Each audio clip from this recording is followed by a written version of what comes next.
മുസ്ലിം league അടിയുറച്ച് ഇവിടെ നിലനിർത്തിയത് പാണക്കാട് തങ്ങൾ, വാപ്പയ്ക്ക് തങ്ങൾ, അവരൊക്കെയാണ് ഈ തലമുറ ഇവിടെ കൊടുന്നു വെച്ചിട്ടുണ്ട്. ഓല തലമുറ കാലത്ത് അത് തലമുറ ആയിട്ട് കൈ മാറി ഞങ്ങൾ ഇന്നും കൊണ്ടുപോകുന്നുണ്ട്. അത് ഈ ദുനിയാവ് കഴിയുന്നവർക്കും ഞങ്ങൾ ആ തലമുറ കൊണ്ടെടുക്കും. അത് വിടാതെ ഞങ്ങൾ സൂക്ഷിക്കും. അതാണ് ഇന്ത്യൻ മുസ്ലിം ലീഗിൻ്റെ ഒരു ഇത്. ഏതൊരു മതക്കാരനായാലും ആ മതക്കാരനെ ഞങ്ങൾ താത്തി കെട്ടൂല, അവനെ ഞങ്ങൾ ഇതാക്കില്ല. കെടാൻ പോണ വളക്കച്ച ഞങ്ങൾ കത്തിച്ചാൻ നിലവിളക്ക് ഞങ്ങൾ ശ്രദ്ധിക്കുള്ളൂ. അത് ഞങ്ങൾ കെടുത്തൂല. അത് മുന്നോട്ട് കൊണ്ടാകാൻ ഞാനും ആയി കാർത്തികനെയായി ഒക്കെ ഞങ്ങൾക്ക് സഹോദരന്മാരും ഒക്കെ സ്നേഹികളുണ്ട്. അവരെ ഞങ്ങൾ ഒരിക്കലും വെറുക്കൂല.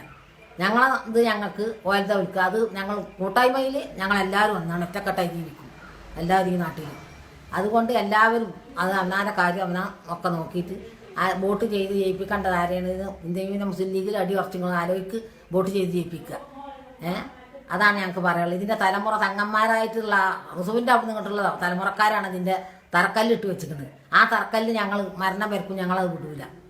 പാണക്കാട് തങ്ങൾ ഒരു കുത്തി അടയാളം ഞങ്ങൾ ഒരിക്കലും ഞങ്ങളത് മാറ്റാൻ പോകുന്നില്ല. മരണം വരെ ഞങ്ങളത് കൊണ്ടു കിടക്കും. മുസ്ലിം ലീഗ് സിന്ദാബാദ് എന്നുള്ള ഒരൊറ്റ നാമം ഞങ്ങൾ കൊണ്ടു കിടക്കും. അത് ഇന്ത്യൻ മുസ്ലിം ലീഗ് ഏത് കാലം വരെ ഉണ്ട് ആ കാലം വരെ ഞങ്ങൾ കൊണ്ടുപോകും മുന്നോട്ട്. ആ പച്ചപ്പതായ ഞങ്ങൾ താത്തൂല. അത് താത്താൽ തന്നെ ഞങ്ങൾ പൊന്തിച്ച് കൊണ്ടുപോകും. അതാണ് ഞങ്ങളെ മുദ്രാവാക്യം.